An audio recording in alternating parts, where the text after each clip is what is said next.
what was the hardest part to relive? Well, everything about the fascination we had, and you're like, "What? We see this thing. These computers are going to be amazing," but no one else is saying that, so we must be wrong.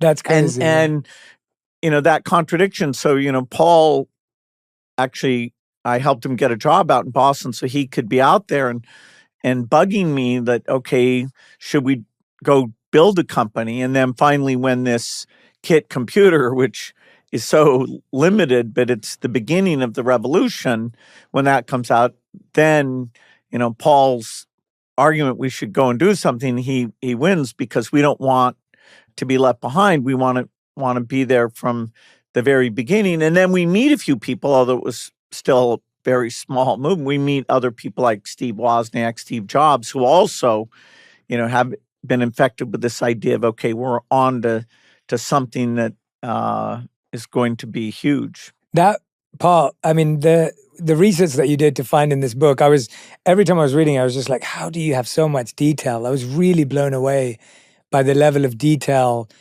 both in the storytelling, every moment, but then even there's that note that you have that says, Steve Jobs called, was rude. And I was just like, even just having that back then, I was laughing as I read it.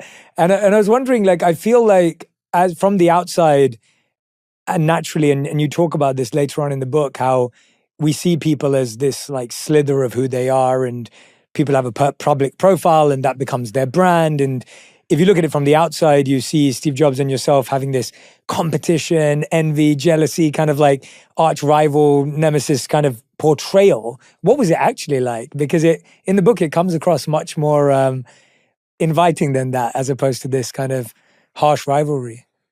Well, I had a fantastic relationship with Steve. Early on, I got to do the basic, which they called AppleSoft, that went with every Apple II computer. So I worked with both Jobs and Wozniak to get that done. Then later, as Steve has a kind of small group inside Apple doing the Macintosh, he invited Microsoft to write application software, a spreadsheet word processor for it. And so we actually had as many people as they did, and we worked very closely on that project. And he and I loved the fact that, that ended up being a key Apple product. Then he leaves Apple.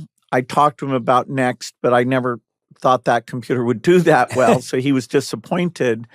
But then when he goes back, and it's unbelievable what a great job he did, because Apple went from being on the way to dying to being the world's most valuable company. And Steve had really matured, and was something. And we helped write software for that.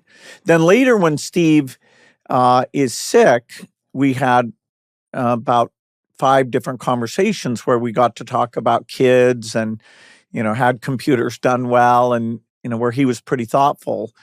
It's amazing to me that Steve, his skill set and mine, other than, okay, madman, leader, drawing people in, but his taste in design and user interface, and even his intuition about people, he was just genius in a way you can't explain.